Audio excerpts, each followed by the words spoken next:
আচ্ছা, তাহলে urinary system means একটা particular system, genital system means another particular system. দুইটা সিস্টেম একসাথে মিলে বলা হয় urogenital system or urogenital organs. এখানে জড়িত ইউরিনারি সিস্টেম, কি কি অর্গান কি কি আছে এখানে? Kidney, ureter, urinary bladder and urethra. অরেস জেনিটাল সিস্টেমে মূলত দুইটা আলাদা সিস্টেম, বিভিন্ন ইন্ডিভিজুয়াল ভিত্তিক দুইটা আলাদা সিস্টেম আছে, যেমন মেল জেনিটাল সিস্টেম এবং female genital system. Male genital সিস্টেমের মধ্যে কি কি আছে দেখো, testis, epididymis, ductus deferens, urethra, penis, glands and associated organs. Female genital সিস্টেমে কি কি আছে, ovaries, uterine tube, uterus, vaginal vestibule, vulva, clitoris, mammary gland. এখন কোশ্চেন হচ্ছে কেন একসাথে বলা হচ্ছে? আমরা বিভিন্ন সিস্টেম যখন পড়ি তখন তোমরা খেয়াল করেছো যে আমরা ইউজুয়ালি প্রত্যেকটা সিস্টেম আলাদা আলাদা পড়ছি, তাহলে এখানে কেন একসাথে বলা হচ্ছে? তার মূল কারণ হলো they are anatomically and embryologically similar and connected. এমব্রায়োলজিক্যাল যে অরিজিন আছে, একটা এমব্রায়ো যখন ডেভেলপ করে অ্যাক্টোডার্ম, মেসোডার্ম এবং অ্যান্ট্রোজার্ম, এই তিনটা লেয়ারের একটা পার্টিকুলার স্পেসিফিক অর্গান থেকে, স্পেসিফিক এরিয়া থেকেই both of the urogenital and urinary and genital system develops.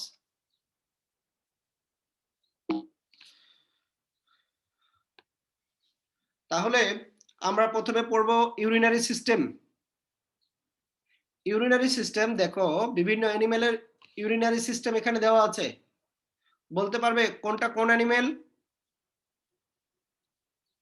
Sir উপরেরটা হর্স স্যার। উপরে কি বাম পাশ না ডান পাশ? Left side sir. লেফট সাইডে হর্স, তারপরে হ্যাঁ গুড, স্যার বাম বাম ডগ, ডান পাশে ডান পাশে ডগ, দ্বিতীয়টা ডগ। তারপর নিচের বাম পাশে স্যার গরু মেবি।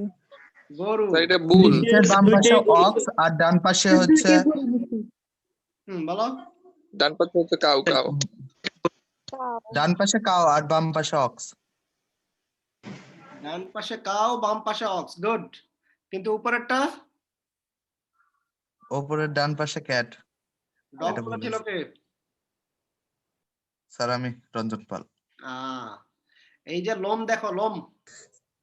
স্যার এখানে তো লেখাই আছে স্যার। তাই নাকি? আরে লেখা মাত্র আসছে। আমি তো জি স্যার, এখানে কি থ্যাংক ইউ, তারপরে আহামরি কিছু না। থ্যাংক ইউ ভাই। চলো তাহলে কি কি অর্গান আছে আগে বলো। ইউরিনারি সিস্টেমে কি কি অর্গান আছে? Sir kidney, liver, urethra, urinary bladder. Urinary bladder, kidney, ureter, urinary bladder, urethra, চারটা অর্গান মূলত। চলো প্রথমে আমরা কিডনি দিয়ে শুরু করব। One of the most important organ of the body, vital organ বলা হয় এগুলিকে। এই বডির ভাইটাল অর্গান কি কি আছে?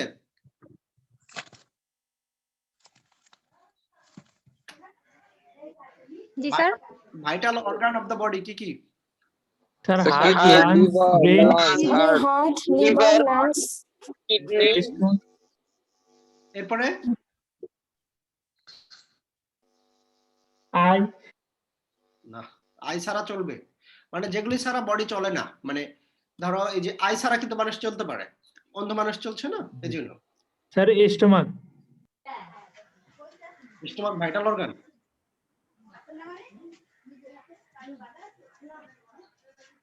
One of the most important vital organ kidney. আর কি কি আছে? Brain, heart, kidney, lungs, kidney, lungs, liver, lungs, liver না, লিভার, লিভার না, লিভার ছাড়া মানুষ চলতে পারে?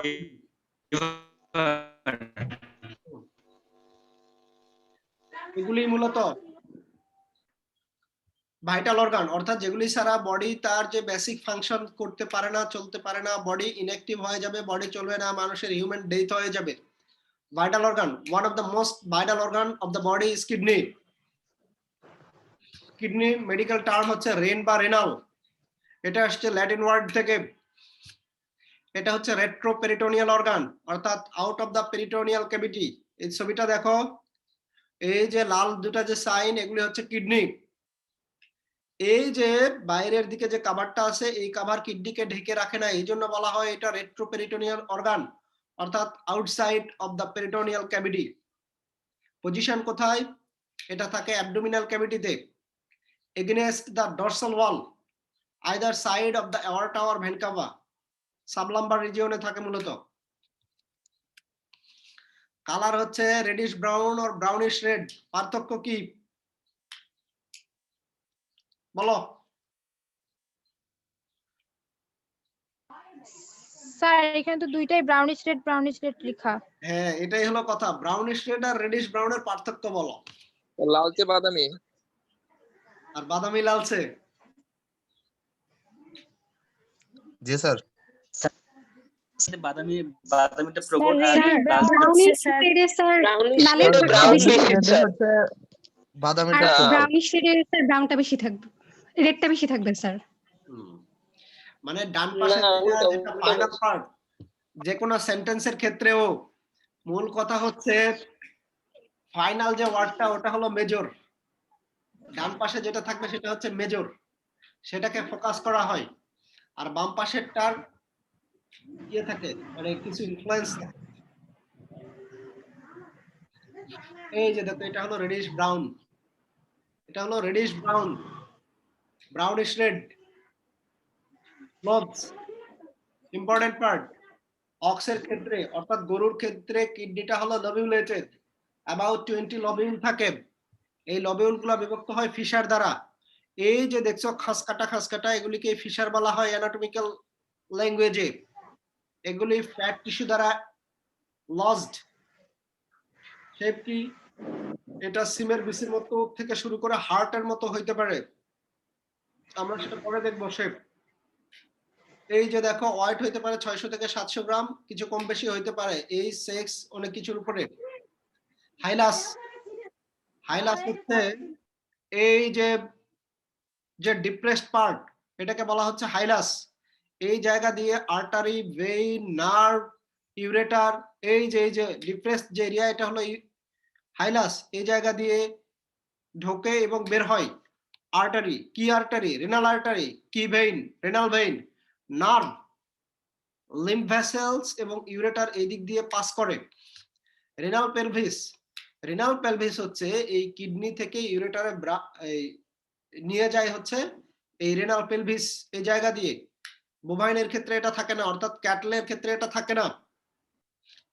রেনাল ক্যাপসিউল, রেনাল ক্যাপসুল হচ্ছে কিডনি একটা কোলাজেন এবং ইলাস্টিক ফাইবার সমন্বয়ে গঠিত কানেকটিভ টিস্যু দ্বারা, কানেকটিভ টিস্যু কাভারিং দ্বারা ঢাকা থাকে, এটাকেই বলা হচ্ছে রেনাল ক্যাপসিউল। কিডনি দুইটা থাকে, রাইট এবং লেফট, এই দুটার মধ্যে একটা মেজর এবং বেশ কিছু মেজর পার্থক্য আছে। আমরা প্রথমে রাইট কিডনিটা দেখব।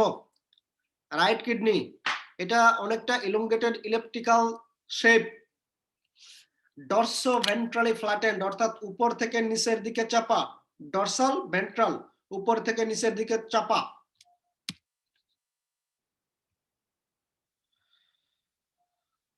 উপর থেকে নিচের দিকে কিছুটা চাপা থাকে। লোকেশন হলো ventral to the last rib, অর্থাৎ লাস্ট রিবের ভেন্ট্রাল থেকে শুরু করে first 2 to 3 lumber transverse process, এই লোকেশনের মধ্যে থাকে হচ্ছে রাইট কিডনি। এর দুইটা সারফেস থাকে, ডরসাল সারফেস উপরের দিকে, ভেন্ট্রাল সারফেস নিচের দিকে। উপরের দিকে সারফেসটা থেকে কিছুটা রাউন্ডেড এবং সাবলাম্বার রিজিয়নে অ্যাটাচ থাকে, সাবলাম্বার মাসল, মূলত সাবলাম্বার মাসল। আর ভেন্ট্রালটা কিছুটা হচ্ছে কনভেক্স, মানে উপরেরটাতে উপরের দিকটা এমনটাই কনভেক্স যে গোল হয়ে গেছে, আর নিচের দিকে তুলনামূলক কম কনভেক্স, এবং নিচের দিকটা এটা লিভার, প্যানক্রিয়াস, ডুওডেনাম এবং কোলনের সাথে কানেক্টেড থাকে। বর্ডার, এর দুইটা বর্ডার আছে, medial border almost straight and parallel to the caudal vena cava, আর লেটারালটা হচ্ছে কিছুটা কনভেক্স। এক্সট্রিমিটি দুইটা, মূলত ক্রেনিয়াল এক্সট্রিমিটিটাতে রেনাল ইমপ্রেশন থাকে। রেনাল ইমপ্রেশন কোথায় থাকে? রেনাল ইমপ্রেশন থাকে লিভারে। এই যে দেখো ডান পাশে একটা লিভারের ছবি দিয়েছি, এই যে হোয়াইট মার্ক করা অংশটাই হচ্ছে রেনাল ইমপ্রেশন অফ লিভার। এটা কিন্তু মূলত লিভার, কিন্তু সামনের দিকে এটা চাপা থাকে, এই জন্য এটাকে বলা হচ্ছে রেনাল ইমপ্রেশন অফ লিভার। এবং এটা যদি প্যারালাম্বার ফোসা দিয়ে তুমি যদি হাত দাও, তাহলে এটাকে পালপেট করা যায়, বোঝা যায় হাত দিয়ে বাইরে থেকে। প্যারালাম্বার ফোসা হলো এই যে, এটা যদি একটা গরু দেখো, গরুর এই যে ট্রায়াঙ্গুলার এরিয়া, এই যে মার্ক করা ট্রায়াঙ্গুলার এরিয়া, এটাকেই বলা হচ্ছে প্যারালাম্বার ফোসা এইটা। তাহলে রাইট কিডনির ডাইমেনশন কতটুকু? 20 to 22.5 centimeter long, 10 to 12 centimeter wide and 5 to 6 centimeter thickness. এটা হলো ডাইমেনশন। লেফট কিডনি, লেফট কিডনির কোথায় থাকে? খুব ইন্টারেস্টিং একটা বিষয় হলো, লেফট কিডনিটা রুমেনের সাথে ইন্টিমেটলি কানেক্টেড থাকার কারণে, কিছুটা অ্যাটাচ থাকার কারণে,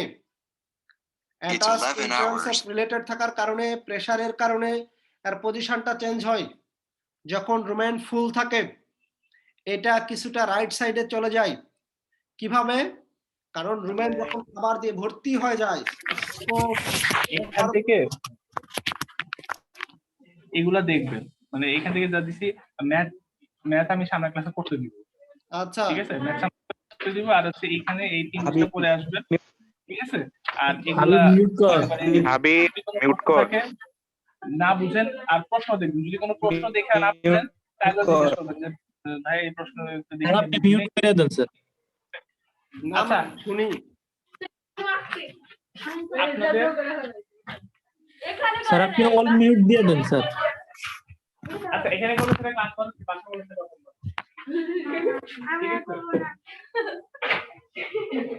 আমরা একটু টিউশন করি ওর সাথে। আপনার নিউরনের ছবিটা আঁকা থাকবে, নিউরনের বর্ণনা। আচ্ছা এখানে খাতা লেখেন। এই ওকে কল করছে কে? হ্যাঁ ডায়রিতে যদি আপনি প্রশ্ন লিখতে পারেন লেখেন।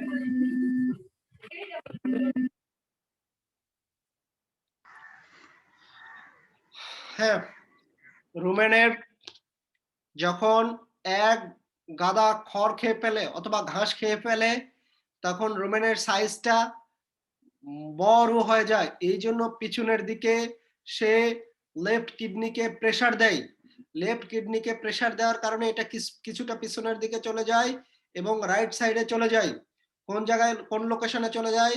লোকেশনটা হলো ventral to the right one, মানে রাইট কিডনির চেয়ে আরো কিছুটা ভেন্ট্রালি চলে যায়, মানে উপরের দিকে না, নিচের দিকে নেমে চলে আসে। আর কি হয়? Third, fourth to fifth lumbar vertebrae পজিশনে থাকে।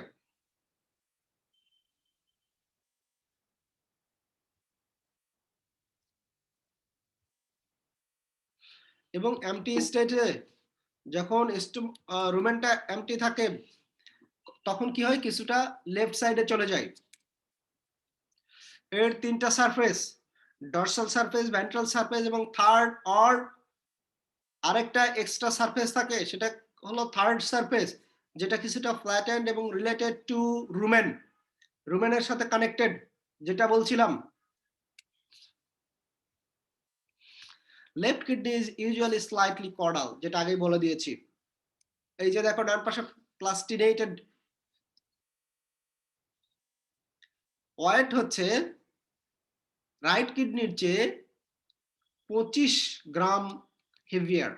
ডাইমেনশনটা মজার বিষয় হচ্ছে যে 2 to 5 centimetre shorter to the right kidney, but 25 gram heavier than the right kidney because the caudal part is thicker. Structure কি? Structurally এই যে কিডনিটা আগেই বলেছি একটা রেনাল ক্যাপসুল থাকে, ফাইব্রাস, কোলাজেন ফাইবার এবং ইলাস্টিক ফাইবার দিয়ে তৈরি। রেনাল ক্যাভিটি কোন জায়গা? এই যে মেজর যে কিডনির টিস্যু, এই টিস্যুর পরে মাঝখানে কিছুটা ফাঁকা অংশ থাকে, কিছুটা ফানেলের মতো আকৃতি, এটাকে বলা হচ্ছে রেনাল ক্যাভিটি। এই রেনাল ক্যাভিটির ভিতরে কি থাকে? সাইনাস থাকে এবং হাইলাস থাকে। সাইনাস বোভাইনের ক্ষেত্রে অ্যাবসেন্ট।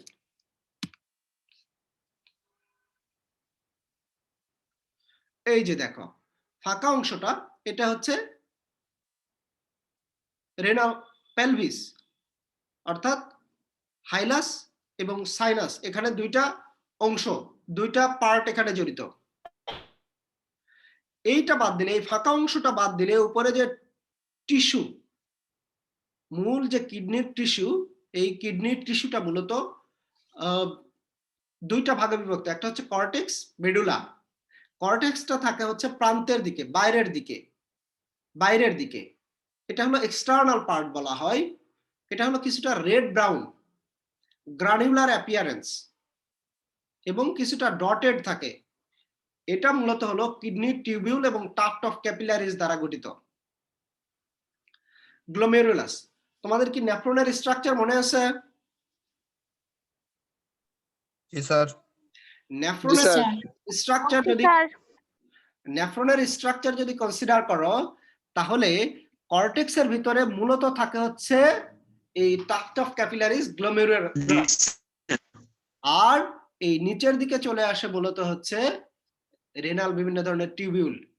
এই যে মেডুলাতে দেখো কিছুটা হোয়াইটিশ, এই যে সাদা যেটা মনে হচ্ছে দেখে, এটা অনেকটা ত্রিকোণাকার, এটাকে রেনাল পিরামিড বলে। এই রেনাল পিরামিডের উপরের দিকে থাকে বেজ, মানে প্রান্তের দিকে বেজ, আর ভিতরের দিকে ক্যাভিটির দিকে থাকে হচ্ছে অ্যাপেক্স। এই অ্যাপেক্সে, এই যে দেখো এটাতে আরেকটু ভালো বোঝা যাচ্ছে, এই অ্যাপেক্সে আবার মাইনর ক্যালিক্সের সাথে জড়িত। অর্থাৎ এই অ্যাপেক্স থেকে যে ব্লাডের ব্লাড ফিল্টার করে যে কন্টেন্টটা নিয়ে আসে, সেটা এই টিউবুল দিয়ে কোথায় যায়? প্রথমে যায় মাইনর ক্যালিক্সে। এটাকে বলে মাইনর ক্যালিক্স। এই মাইনর ক্যালিক্স যেটা রেনাল পেপিলা থেকে তৈরি হয়, দিয়ে এরপরে কি হয়? এই অনেকগুলি মাইনর ক্যালিক্স মিলে আবার হয় মেজর ক্যালিক্স। এটাই পরবর্তীতে তৈরি করবে রেনাল পেলভিস। এই যে একটা নেফ্রনের স্ট্রাকচার, এখানে একটা পার্ট কেটে দেখানো হয়েছে একটু জুম করে, যেখানে কর্টেক্সের দিকে থাকবে মূলত হচ্ছে গ্লোমেরুলাস থাকবে, আর মেডুলার দিকে থাকবে এই রেনাল টিউবিউলগুলি। Urine formation. ইউরিন কিভাবে তৈরি হয় দেখো। ইউরিনের প্রথম ধাপে গ্লোমেরুলার ফিল্ট্রেশন হয়, এরপরে টিউবুলার রিঅ্যাবজর্পশন হয়, টিউবুলার অল্প কিছু সিক্রেশন হয়, এবং ফাইনালি ওয়াটার কনজারভেশন এবং এক্সক্রিশন হয়। এই যে ইউরিন রিলিজ করার পদ্ধতি, এটাকে কি বলে?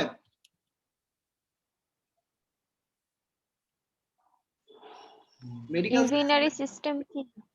হ্যাঁ বলো, খাদিজা বলো। Sir, urinary system. মিকচুরেশন। Urination. মিকচুরেশন বোঝো? মিকচুরেশন বোঝো কিনা? তার নাম শুনছি কিন্তু বুঝি না। মিকচুরেশন মানে বের করে দেয় বডি থেকে, ভলান্টারিলি ইন্টেনশনালি যে ইউরিন বের করে দেয়, এটা বোঝো? এটা বোঝো? এই যে সাইনটা বোঝো? জি স্যার। এটা বুঝলেই মিকচুরেশন। এটাই হলো মিকচুরেশন।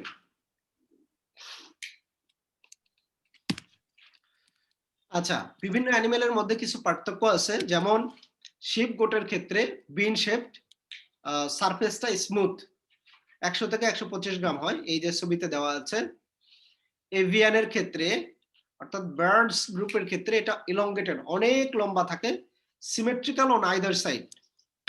এই যে ছবিটাতে দেখো, এই যে ডিপ কালার যেটা, এই ডিপ কালার কিছুটা ডটেড মনে হচ্ছে, এটা হচ্ছে কিডনি এবং অনেক বড় কম্পারেটিভলি। এবং মজার বিষয় হচ্ছে এভিয়ানের ক্ষেত্রে, বার্ডস এর ক্ষেত্রে কোনো ইউরিনারি ব্লাডার থাকে না।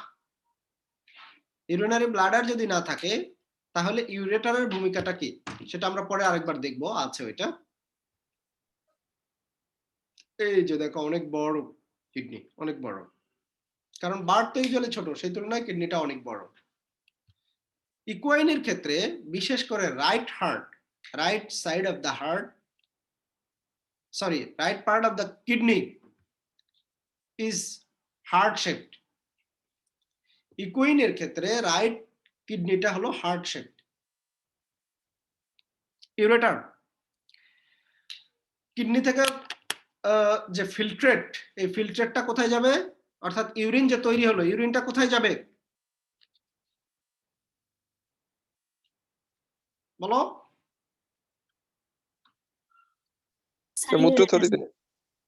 মূত্রথলিতে যাবে, কার ইউরিনারি ব্লাডারে যাবে, কার মাধ্যমে? Sir urethra. হ্যাঁ, ইউরেথ্রা। নালীর মাধ্যমে। ইউরেটাস। ইউরেটার। আরে কিডনি থেকে আগে ইউরিনারি ব্লাডারে তো যেতে হবে, কিসের মাধ্যমে যাবে? যাবে হলো ইউরেটারের মাধ্যমে। এরপরে তো ব্লাডার থেকে ইউরেথ্রার মাধ্যমে বের হয়ে যাবে। এই যে দেখো ডান পাশের ছবিটা, কিডনি থেকে তৈরি হচ্ছে, হওয়ার পরে ইউরেটারের মাধ্যমে যাবে হচ্ছে ইউরিনারি ব্লাডারে, এরপরে ব্লাডার থেকে ইউরেথ্রা দিয়ে বের হয়ে যাবে আমরা যখন মিক্সচারেশন করি। তাহলে কি দেখো তৈরি হচ্ছে কোথায়?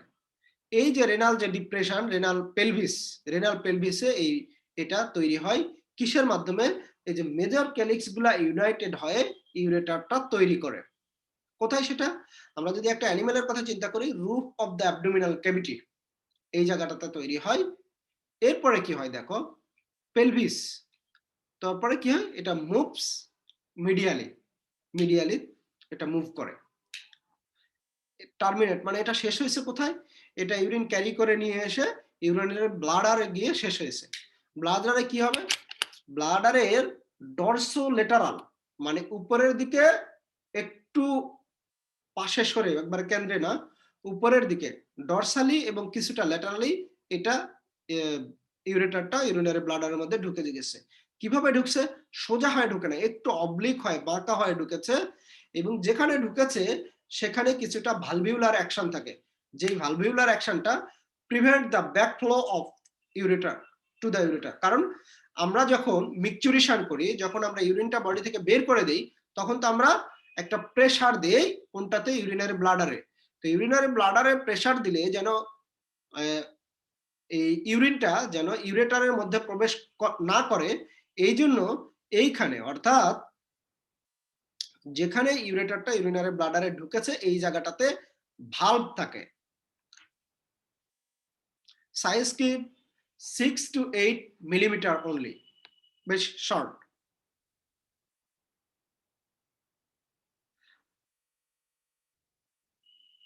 এটা হচ্ছে ডায়ামিটার, অর্থাৎ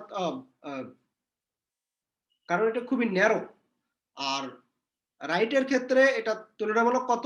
60 সেন্টিমিটার, এবং লেফটের ক্ষেত্রে 50 সেন্টিমিটার। এটা কেন হচ্ছে? এটা কেন হচ্ছে? কারণ হচ্ছে পজিশনের কারণে। তোমাদেরকে পজিশন বললাম যে লেফটটা থাকে কোথায়? একটু কডালি থাকলে এটা ইউরিনারি ব্লাডারের তুলনামূলক কাছাকাছি থাকবে। এই ফাংশন কি? Convey the urine to the urinary bladder. Species variation কি আছে? হর্সের ক্ষেত্রে রেনাল পেলভিসটা একটু ডাইলেটেড থাকে, লঙ্গার এবং ন্যারোয়ার। চিকেন অর্থাৎ পোল্ট্রির ক্ষেত্রে কি? ইউরেটারের দুইটা পার্ট আছে, রেনাল পার্ট এবং পেলভিক পার্ট। এই যে দেখো এই ছবিটাতে, এই যে বাম পাশে এটা হচ্ছে ইউরেটার। ইউরেটার যেহেতু কিডনিটা অনেক লম্বা, এই কিডনির ভিতরে ইউরেটারের একটা অংশ থাকে, এটাকে বলা হচ্ছে রেনাল পার্ট। এবং রেনাল পার্টের শেষে বাকিটা আছে হচ্ছে পেলভিক পার্ট। মজার বিষয় হচ্ছে যেহেতু ইউরিনারি ব্লাডার থাকে না, তখন কি হয়, এই ইউরেটারটা দিয়ে সরাসরি ইউরিনটা ক্লোয়াকার সাথে ফিসিসের মাধ্যমে বের হয়ে যায়। তোমরা জানো যে পাখির কিন্তু প্রস্রাব পায়খানার রাস্তা একটাই, অর্থাৎ যে ফিসিস বের হয়ে যাচ্ছে, অর্থাৎ ফিসিসের সাথেই কিছু পরিমাণ ইউরিনও একই সাথে বের হয়ে যায়। এই জন্য ফিসিসটা অনেক ক্ষেত্রেই ভিজা থাকে, নরম থাকে বার্ডের ক্ষেত্রে।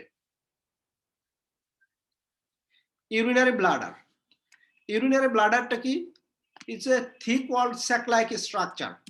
তো ছবিটা দেখো তাহলেই বুঝতে পারবে। Sac like structure, location, size, shape কি? যখন এটা ইউরিন থাকে না তখন এটা কন্ট্রাক্টেড এবং পেলভিক ফ্লোরে পড়ে থাকে। আবার যখন এটা ফুলে যায়, ক্লাস করতে করতে যখন তোমরা ক্লান্ত হয়ে যায়, অনেকক্ষণ ধরে কোনো একটা বসে লেকচার শুনছো, তখন কি হয়ে যায়, ইউরিন দিয়ে এটা ফুলে ওঠে এবং সামনের দিকে চলে যায়। কোথায় যায়? অ্যাবডোমেনের দিকে কিছুটা চলে যায়, অ্যাবডোমিনাল ক্যাভিটির দিকে। এর হচ্ছে তিনটা পার্টস আছে, ভার্টেক্স, বডি, নেক। ভার্টেক্স হচ্ছে একেবারে সামনের দিকে ব্লাইন্ডেড অংশ, এখানে কিছুটা সিমেট্রিক্যাল টিস্যু থাকে। এই শুনতে পাচ্ছ? জি স্যার। স্যার সামনের দিকে সিকাট্রিক্যাল টিস্যু থাকে। মজার বিষয় হচ্ছে এই সিকাট্রিক্যাল টিস্যুটা হচ্ছে রেমন্যান্ট অফ ইউরেকাস। ইউরেকাসটা হচ্ছে যখন এমব্রায়ো স্টেজে ছিল তখন অ্যানালটয়েসের সাথে এটা কানেক্টেড ছিল। বডিটা কি? বডিটা হচ্ছে কিছুটা রাউন্ডেড, ডরসোভেন্ট্রালি কম্প্রেসড। ডরসাল সারফেসটা কনভেক্স এবং ভেন্ট্রাল সারফেসটা কিছুটা কম কনভেক্স। এরপরে আছে নেক। নেক হচ্ছে পিছনের দিকে কডাল পার্টে থাকে, এটা হচ্ছে ফানেল শেপ, ন্যারোয়ার, থিক ওয়াল, এবং এই নেকে একটা স্ফিংক্টার থাকে। কিছু বলছো?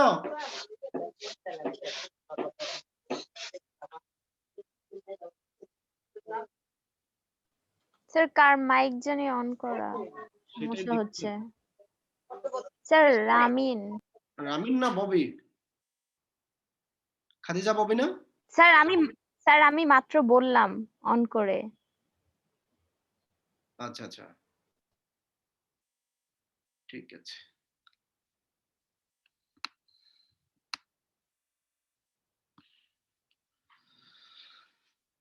দেখো এই যে নেক পার্টটা কর্ডালি থাকে, এটা কিছুটা ফানেল টাইপ, ন্যারো, থিক ওয়াল এবং কন্টেইন স্ফিংক্টার।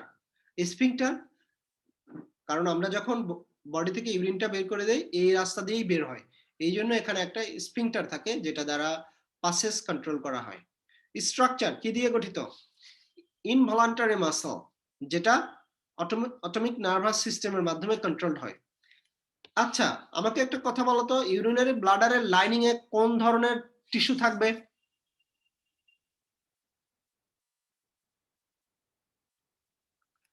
কে বলতে পারবে? Squamous tissue. হ্যাঁ squamous. Sir epithelial squamous tissue. আচ্ছা কে বলবে? Squamous epithelium tissue. হয় নাই, বলো ভালো করে বলো, যে ইউরিনারি ব্লাডারের লাইনিং এ ভিতরের দিকে কি ধরনের সেল থাকবে? Sir squamous epithelial. না,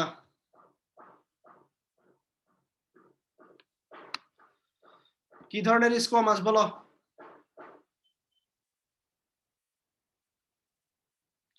এপিথেলিয়াল টিস্যু, আচ্ছা বুঝলাম এপিথেলিয়াল টিস্যু। কি ধরনের এপিথেলিয়াল টিস্যু?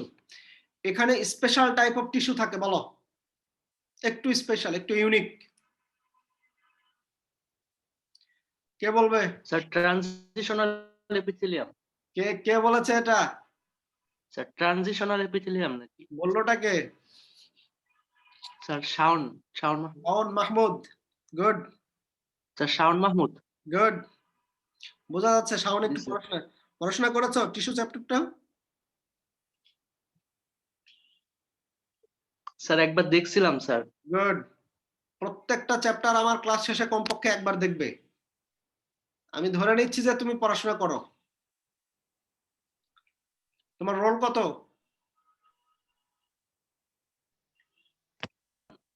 শাওনের রোল কত? Shaon Mahmud sir 21 21 sir. 21, ঠিক আছে, মনে থাকবে আমার। তাহলে হ্যাঁ, লাইনিং এ থাকে ট্রানজিশনাল এপিথেলিয়াম। খুব ইন্টারেস্টিং এই অর্থে যে যখন ইউরিন ধারা এটা ফিল্ড হয়ে যায় তখন এটা কি প্রেসার পড়ে, ট্রানজিশনাল। আর যখন এটা ইউরিন থাকে না তখন রিল্যাক্স হয়ে যায়, আর একটু ফুলে হয়ে যায়, আর একটু রিলিজ হয়ে যায়। এই জন্য এটা হলো ট্রানজিশনাল এপিথেলিয়াম। ঠিক মাসকুলার এরিয়া, কি ধরনের মাসল? সার্কুলার মাসল ফাইবার থাকে এখানে প্রচুর, specially in the neck region for sphincter. Attachment কোথায়? ভেন্ট্রাল লিগামেন্ট থাকে নিচের দিকে, আর লেটারাল লিগামেন্ট, 3টা লিগামেন্ট, লেটারালি 2টা থাকে, দুই পাশে 2টা, আর নিচের দিকে একটা। এই 3টা লিগামেন্টের মাধ্যমে মূলত পেলভিক রিজিয়নে এই ইউরিনারি ব্লাডারটা কানেক্টেড থাকে। ফাংশন কি? Reservation of the urine, continuation. তার মানে ইউরিনারি ব্লাডারের পরে ইউরেথ্রা থাকবে, যেটা দিয়ে ইউরিনটা বের হয়ে যাবে বডি থেকে। কনভেস এন্ড এক্সপেলস ইউরিন, ইউরেথ্রা মূল কাজ। Sex variation differs greatly. এই ইউরেথ্রা যেটা দিয়ে ইউরিন বের হয়ে যাবে সেটা মেল ফিমেলের ক্ষেত্রে অনেক পার্থক্য থাকে, যেটা তোমরা নিজেরাও বোঝো। ফিমেলের ক্ষেত্রে এটা কি দেখো, শর্ট টিউব। কোথায় তো উৎপন্ন হয়? এটা starts with internal urethral orifice. এই যে নেক রিজনের এখানে থাকে ইন্টারনাল ইউরেথ্রাল অরিফিস, ওপেন্স। এই যে দেখো নিচের যে একটা ফিমেলের ছবি দিয়েছি, মানে কাউয়ের, opens at the internal urethral orifice, এখানে স্টার্টস হয়। আর ওপেন করে কোথায়? রিপ্রোডাক্টিভ ট্র্যাক্ট, অর্থাৎ ভ্যাজাইনাতে এটা গিয়ে ওপেন করে। অর্থাৎ ইউরেথ্রাটা তুলনামূলক একটা ছোট। এই যে আমার মাউস পয়েন্টারটা খেয়াল করো, মাউস পয়েন্টারের মাথায় ইউরেথ্রাটা গিয়ে ওপেন হচ্ছে কোথায়? রিপ্রোডাক্টিভ ট্র্যাক্ট, অর্থাৎ ভ্যাজাইনাতে গিয়ে ওপেন হচ্ছে, যেটা ভ্যাজাইনা এবং মূলত হলো ভেস্টিবুলার যে অংশ, এই যে ওপেনিং এর এখানে মাসকুলার একটা ফোল্ড দ্বারা এটা হচ্ছে মেইনটেইন হয়। Whereas in case of মেলের ক্ষেত্রে কি হবে দেখো, এটার 2টা পার্ট আছে, একটা হচ্ছে পেলভিক ইউরেথ্রা, একটা হলো পেনাইল ইউরেথ্রা। পেলভিক ইউরেথ্রাটা কি? ফ্রম দ্য নেক কি? নেক অফ দ্য ইউরিনারি ব্লাডার, যেটা শুরু হয় কোথায়? Internal urethral orifice to the external urethral orifice until the seminal কলিকুলাস। Seminal কলিকুলাস যেখানে থাকে সে পর্যন্ত গিয়ে এটা হয়, এইটুকু। এটা হলো তুলনামূলক একটা শর্টার পার্ট, যেদিকে ইউরিন যায়। কিন্তু পেনাইল ইউরেথ্রা কোনটা? পেনাইল ইউরেথ্রা হচ্ছে মেলের ক্ষেত্রে আরেকটা কি জিনিস হয় দেখো, টেস্টিস, তারপরে ইপিডিডাইমিস, ডাক্টাস ডিফারেন্স। এখান থেকে কিন্তু মূলত যে মেল যে জেনিটাল প্রোডাক্ট স্পার্ম প্রোডাকশন হয়, এটাও এই দিক দিয়ে আসে। অর্থাৎ common passes for urine and কি মেল রিপ্রোডাক্টিভ প্রোডাক্ট, যেটা সিমেন। এই দিক দিয়ে সিমেনও আসে, ইউরিনও আসে, এটা কন্ডিশনের উপরে ভিত্তি করে। তো যেখানে এই দুটা, এই যে জায়গাটাতে গিয়ে সিমেন আসার যে রাস্তাটা, এই পার্টটাকে বলা হচ্ছে পেনাইল ইউরেথ্রা।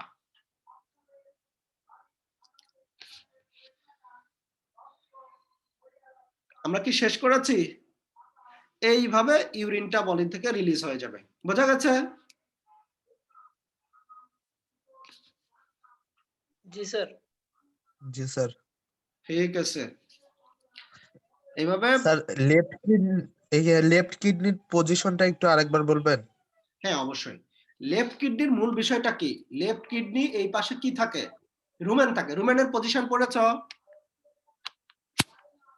রুমেনের পজিশন তোমাদের ডিটেলস পড়ানোর কথা, বা পড়ানো হয়েছে, বা পড়ানো হবে। রুমেন, জি স্যার। তো রুমেন যখন ফুল থাকে, rumen comparatively left side of the body, comparatively. তো যখন রুমেনটা ফুল থাকলে কি হবে? কিছুটা পিছনের দিকে চলে আসবে, মানে এক্সটেন্ড আউট হয়ে যাবে। কিছুটা পিছনের দিকে চলে আসলে এই লেফট কিডনির উপরে চাপ দিবে। লেফট কিডনির উপরে চাপ দিলে কিছুটা কিডনিটা পিছনের দিকে সরে আসবে, এবং কিছুটা ডান পাশে চলে যাবে, কিছুটা ডান পাশে। কারণ বাম পাশে আছে কি রুমেন, চাপ দিবে, তার মানে কিছুটা ডান পাশে সরে যাবে পিছনের দিকে এবং ডান পাশে সরে যাবে।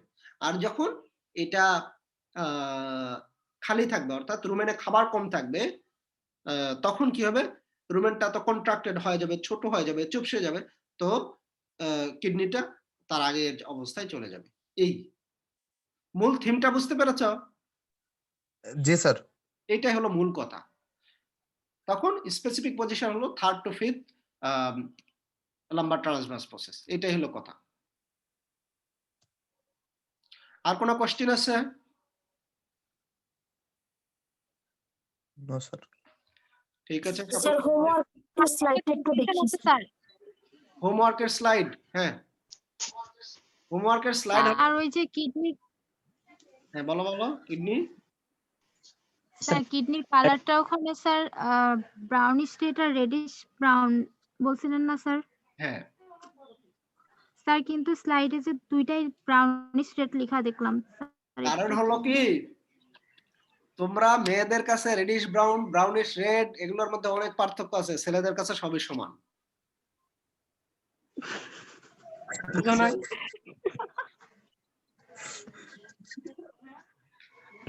ব্রাউনিশ রেড আর রেডিশ ব্রাউনের মধ্যে আর কতটুকু পার্থক্য করবো আমরা, বলো? স্যার আপনি দুইটা একই লিখছেন তাই স্যার বললাম। হ্যাঁ, আমি যে পুরুষ মানুষ,